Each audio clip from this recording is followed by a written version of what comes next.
I don't even know how it happened, but I won't ever forget the day. We were on the ice, just goofing around, and he sent the puck to me, which I one-timed into the net with ease. I gave him a sneaky grin as I looked over at him, and he was just staring at me. By that time, we had been sharing a room, even though my parents never knew.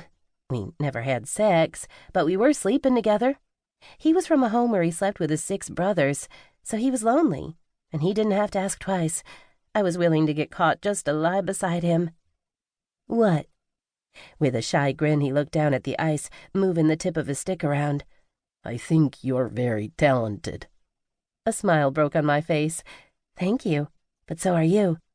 He scoffed. "I think you are better." "I am, but I don't have the passion for the ice. I don't want to be on this ice-making plays. I want to be making them from behind the bench. To be honest, skates hurt my feet, and that's why I don't like playing. My dad reminds me daily that I'm a wuss." "That's sweet." He smiled. "And very pretty." "Yep. I fell because he called me pretty. I don't get called that much. I don't think I'm ugly, because I'm not. I look like my mom. She's absolutely stunning, and with my dad's genes mixed in there, I'm not so bad to look at. But then there's Shelley. Everyone, and I mean everyone, is in love with my sister. She is built like my mom, curvy in all the right places, and has my dad's bright blue eyes. She has long, luscious hair, and she carries herself like $1,000,000. She kicks ass and takes names. She doesn't settle for anything but perfection, and she sings like a damn angel. Anything Shelley wants to do, she does, and basically everyone is convinced she farts glitter and shits rainbows. It's sorta annoying. Meanwhile, there is me. Unlike Shelley, I'm not built like my mom. I'm actually quite tall like my dad, but with my mom's weight issues. I wouldn't call them curves, more like speed bumps. I have a wide ass, a little bit of a gut. I don't say no to donuts, and huge shoulders. I'm just thick. I've played hockey since I was 2, so it's easy to say I have a lot of muscle on me. My hair does not do that pretty, smooth, wavy thing that Shelley's does. No, it's a kinky wave. My wave isn't even all in one direction. Nope, it's in every direction known to man. If I don't wake up and straighten this hot mess, I might as well accept I'm going to spend the day looking like I live on the street. My sister's always dressed to the nines and could probably lead a makeup tutorial. She wakes up like that, flawless.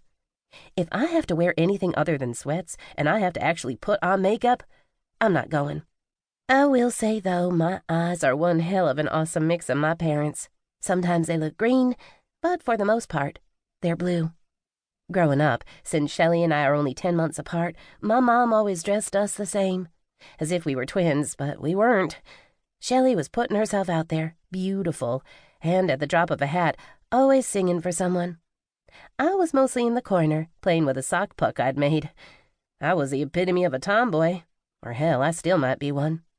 I got mixed in with my 3 younger brothers, and since Shelley doesn't know how to do anything but shine, I felt like my parents forgot I existed. Don't get me wrong, my mom and dad love me. I know they do. But Shelley has always taken up a lot of their time and effort.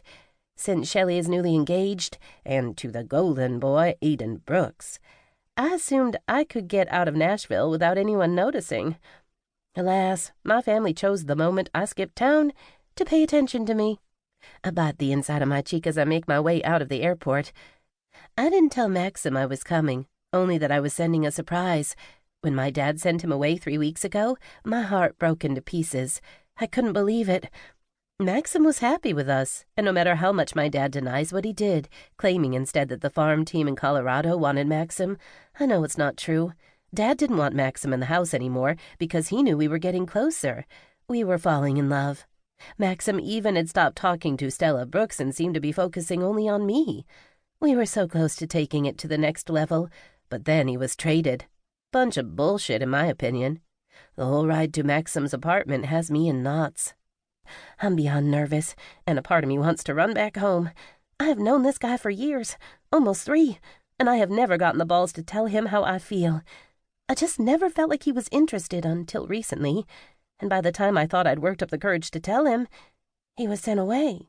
I know there's a chance of rejection, but I know if I don't tell him how I feel, I'll regret it for the rest of my life. I have